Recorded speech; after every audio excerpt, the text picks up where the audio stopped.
Budget पर प्रधान संवाद। जी हां, आत्मनिर्भर भारत पर बीजेपी कार्यकर्ताओं से प्रधानमंत्री नरेंद्र मोदी संवाद करने वाले हैं। बजट की बारीकियों को वो बताएंगे। सुबह 11 बजे प्रधानमंत्री नरेंद्र मोदी बीजेपी के कार्यकर्ताओं से बात करेंगे। अगर मध्य प्रदेश के लिहाज से बात की जाए तो मुख्यमंत्री शिवराज सिंह चौहान, प्रदेश अध्यक्ष वीडी शर्मा पार्टी कार्यालय में सुनेंगे प्रधानमंत्री के संबोधन को। एमपी के सभी जिला केंद्रों से भी जुड़ेंगे भारतीय जनता पार्टी के नेता और कार्यकर्ता। तो बड़ी खबर कि आज प्रधानमंत्री नरेंद्र मोदी देश भर के जो कार्यकर्ता हैं उनसे संवाद करेंगे, चाहे वो मध्य प्रदेश की इकाई हो, चाहे वो छत्तीसगढ़ की इकाई हो या फिर देश के किसी अन्य हिस्से की इकाई हो। वहां के जो कार्यकर्ता हैं, नेता हैं, वो वर्चुअली इससे जुड़ेंगे। मध्य प्रदेश में मुख्यमंत्री शिवराज सिंह चौहान, प्रदेश अध्यक्ष विष्णुदत्त शर्मा भी इसका हिस्सा बनेंगे। वहीं छत्तीसगढ़ के भी जो शीर्ष नेता हैं भारतीय जनता पार्टी के, वो इसमें शामिल होंगे।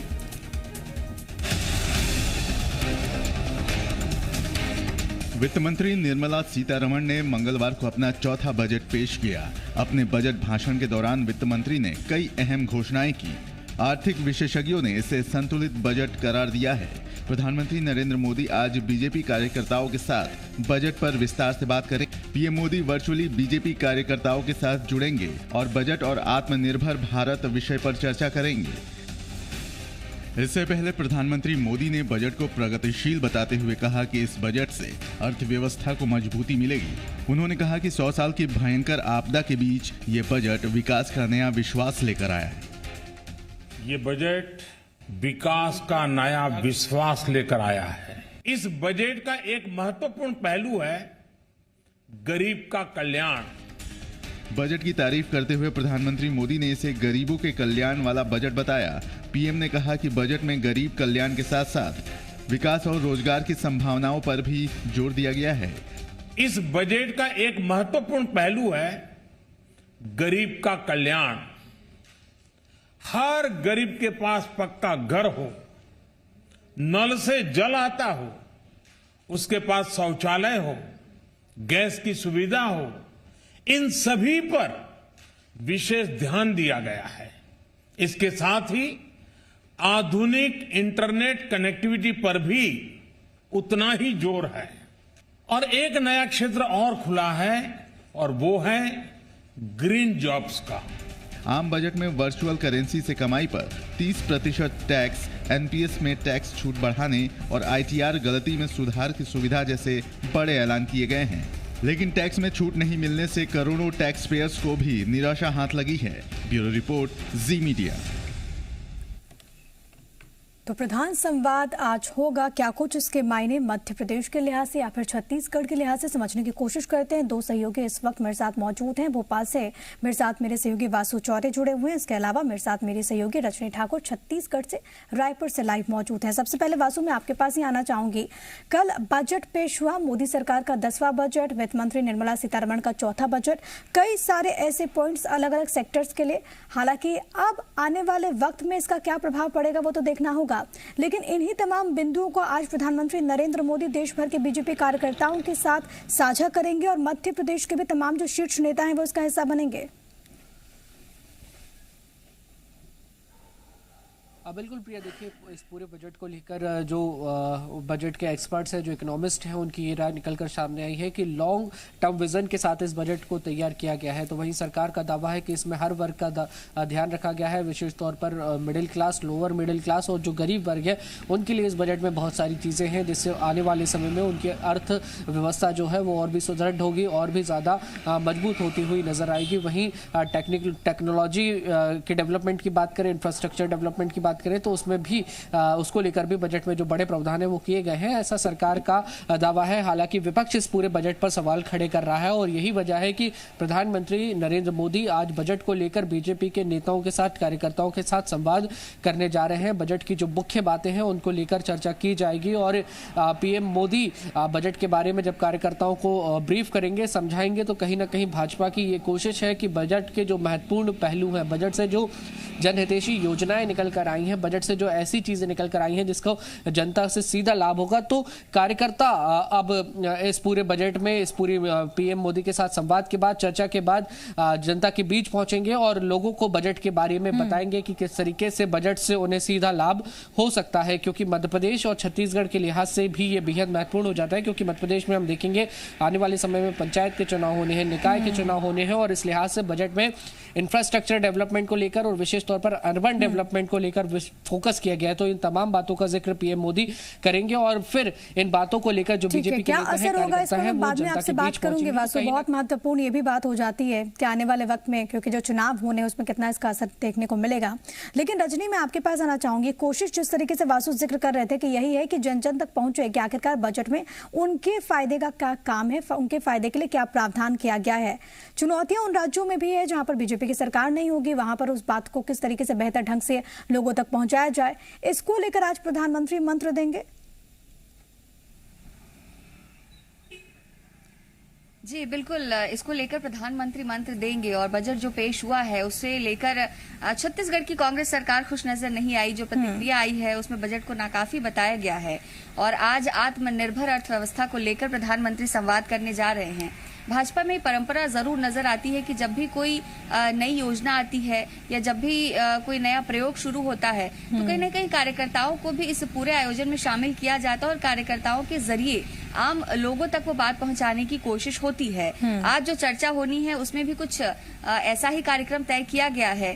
10:30 से 11 बजे का समय रखा गया है। इसी दौरान छत्तीसगढ़ के तमाम जो भाजपा के पदाधिकारी हैं वो भाजपा कार्यालय में मौजूद रहेंगे और प्रधानमंत्री से उनका संवाद होगा। प्रधानमंत्री के संवाद के बाद बहुत संभव है कि उन्हें टास्क दिया जा सकता है जनता के बीच किस तरह से जाना है, आत्मनिर्भर अर्थव्यवस्था का कॉन्सेप्ट क्या है, लोगों को ये कॉन्सेप्ट किस तरह से समझाना है, इन सभी चीजों को लेकर ही आज प्रधानमंत्री चर्चा करेंगे। और बेशक छत्तीसगढ़ के लिए कहीं ना कहीं चुनौती हो जाती है क्योंकि छत्तीसगढ़ में कांग्रेस की सरकार है और ऐसे में जो केंद्र सरकार का बजट है वो जनता के लिए कैसे बेहतर है, कैसे वो बजट जनहितकारी है, इन बातों को ही कहीं ना कहीं कार्यकर्ताओं के जरिए लोगों तक पहुंचाया जाएगा और ऐसे में संवाद अहम भी हो जाता है। बिल्कुल, संवाद बहुत अहम है और जिसका आपने जिक्र किया रजनी की, बीजेपी में हम देखते भी है कि ये एक प्रक्रिया है कि जब कुछ ऐसा नया होता है तो संवाद के जरिए जो बड़ी बातें होती हैं वो बताई यहाँ पर जाती है ताकि आगे जन जन तक की बातें पहुंचाई जाए। वासु, जो आप ये बात कह रहे थे कि किस तरीके से मध्य प्रदेश में आने वाले वक्त में पंचायत चुनाव हो, निकाय चुनाव हो और उसमें बहुत महत्वपूर्ण भूमिका होगी। सबसे बड़ी बात है क्योंकि देखिए एक आम इंसान सोचता है कि उसके लिए बजट से क्या आया, एक स्टेट के तौर पर, एक राज्य के तौर पर सरकारें सोचती हैं कि उनके लिए क्या मिला। मध्य प्रदेश के लिहाज से अगर बात करें तो वो कुछ जो मुख्य आयाम होते हैं, कृषि मंत्री देश के मध्य प्रदेश से ही हैं। ऐसे में किसानों को क्या मिला, सबसे बड़ी बात है जो केन बेतवा लिंक है उसको लेकर जो जिक्र हुआ है, जो राशि का आवंटन हुआ है, इन तमाम बातों पर भी जोर दिया जाएगा। बिल्कुल, देखिए प्रिया, जो बजट है उसका अगर हम हाईलाइट देखें तो केन बेतवा नदी परियोजना जो है उसको लेकर एक बड़ी राशि मिली है। इससे मध्य प्रदेश का जो बुंदेलखंड क्षेत्र है जहां पर अक्सर पानी की समस्या की बात भी जो है वो सामने आती है, तो उस बुंदेलखंड क्षेत्र को बड़ा लाभ होगा। मुख्यमंत्री शिवराज सिंह चौहान ने भी कल इस बात का जिक्र किया था। इसके अलावा अर्बन डेवलपमेंट के लिए, रोड डेवलपमेंट के लिए, इंफ्रास्ट्रक्चर डेवलपमेंट के लिए बजट में बड़ा प्रावधान है और मध्य प्रदेश को जो बीते बजट में राशि मिली थी उससे कहीं ज्यादा जो राशि है वो इस बजट में आवंटित की गई है, मिली है और इस बजट का मध्य प्रदेश की भाजपा सरकार ने पुरजोर स्वागत किया है। अब चैलेंज ये रहता है क्योंकि देखिए प्रिया, जो आम आदमी है वो बहुत हद तक इस बात को स्पष्टता से नहीं समझ पाता कि उसको बजट से क्या लाभ मिलेगा।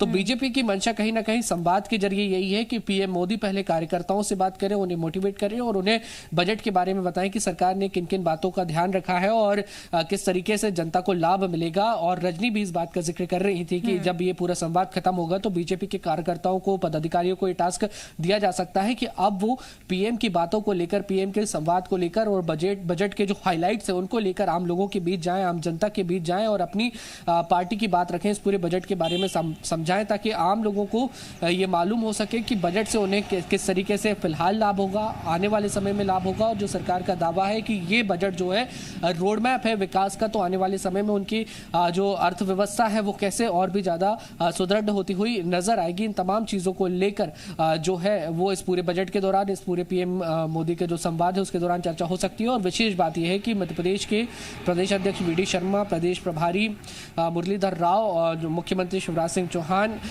या फिर जो तमाम बड़े नेता हैं, पदाधिकारी हैं, वो खुद बीजेपी कार्यालय में मौजूद रहेंगे और इस पूरे बजट को लेकर, आत्मनिर्भर अर्थव्यवस्था को लेकर जो पीएम का संवाद है वो सुनेंगे। तो बड़े नेताओं से लेकर कार्यकर्ता तक पीएम मोदी का जो संवाद है वो जाएगा और मध्य प्रदेश के सभी जिला केंद्रों पर भी बीजेपी बड़ी स्क्रीन लगाकर पीएम मोदी का ये जो संवाद कार्यक्रम है इसका प्रदर्शन करने का जो काम है वो कर रही है। तो मैसेज बहुत स्पष्ट है, कल बजट आया, आज पीएम मोदी का संवाद, तो कहीं ना कहीं विकास पर और आने वाले समय में बीजेपी ने जो ब्लूप्रिंट तैयार किया है उसको लेकर पूरी जो चर्चा है वो होगी। बिल्कुल, इसको लेकर पूरी चर्चा होगी। और रजनी देखिए, बहुत महत्वपूर्ण, अगर छत्तीसगढ़ के लिहाज से बात की जाए तो अलग अलग सेक्टर्स में, अगर हम स्टील प्लांट की बात करें तो देखिए इंपोर्ट ड्यूटी को कम कर दिया गया है। जाहिर है कि उससे छत्तीसगढ़ भी बहुत ज़्यादा फायदा होगा। ऐसे वो तमाम जो बिंदु हैं, तमाम जो पॉइंट्स हैं जिसको आने वाले वक्त में कहीं ना कहीं भुनाने की कोशिश भी की जाएगी। बेहतर ढंग से लोगों को कैसे अपनी बात पहुंचे, ये भी कहीं ना कहीं कार्यकर्ता इसके बात करते हुए नजर आएंगे। विशेष तौर पर रणनीति भी बनाई जाएगी। बिल्कुल, पूरी संभावना इस बात की बनती है कि कार्यकर्ताओं के जरिए ही जो है इस बजट की जो अच्छी चीजें हैं, इस बजट के ऐसे बिंदु जो जनहित से जुड़े हुए हैं या दूसरे वर्गों के लिए बेहतर हैं, उनको लोगों तक पहुंचाने की कोशिश होगी। और छत्तीसगढ़ के लिए ये बात बड़ी हो जाती है, अहम हो जाती है, क्योंकि छत्तीसगढ़ में कांग्रेस की सरकार है। कांग्रेस की सरकार पहले ही बजट को नाकाफी बता चुकी है। आने वाले समय में भी हम देखेंगे कि बजट को लेकर अलग अलग तरह के बयान आएंगे। तो ऐसे में भाजपा के कार्यकर्ताओं के लिए ये जिम्मेदारी भी बनती है और एक चुनौती भी होती है कि यहाँ पर किस तरह से केंद्र सरकार का जो बजट है उसको लेकर लोगों तक बात पहुंचाई जाए। और आने वाले विधानसभा चुनाव को देखते हुए भी ये बहुत जरूरी हो जाता है कि केंद्र सरकार छत्तीसगढ़ के लिए या छत्तीसगढ़ के लिहाज से कितना सोच रही है, ये बात आम जनता को भाजपा कार्यकर्ताओं के जरिए पहुंचाई जाए। तो इन्हीं सब विषयों को लेकर संवाद होगा। प्रधानमंत्री से चर्चा के बाद जो भाजपा के प्रदेश पदाधिकारी हैं वो भी कार्यकर्ताओं से चर्चा कर सकते हैं और उसके बाद रणनीति तैयार की जा सकती है कि बजट को लेकर केंद्र सरकार की जो मंशा है उसे किस तरह तक आम जनता को पहुंचाया जाए। ठीक है, यही कोशिश भी और इसी वजह से फैसला जिसके तहत आज प्रधान संवाद होने वाला है। आप दोनों सहयोगी हमारे साथ बने रहिए। आगे बढ़ते हुए हम मौसम खबरों में बने रहने के लिए आप हमारे फेसबुक, ट्विटर, इंस्टाग्राम पेज को फॉलो कर सकते हैं और ताज़ा अपडेट्स के लिए हमारे YouTube चैनल जी मध्य प्रदेश छत्तीसगढ़ को सब्सक्राइब कर सकते हैं। बेल आइकन दबाना बिल्कुल ना भूलें।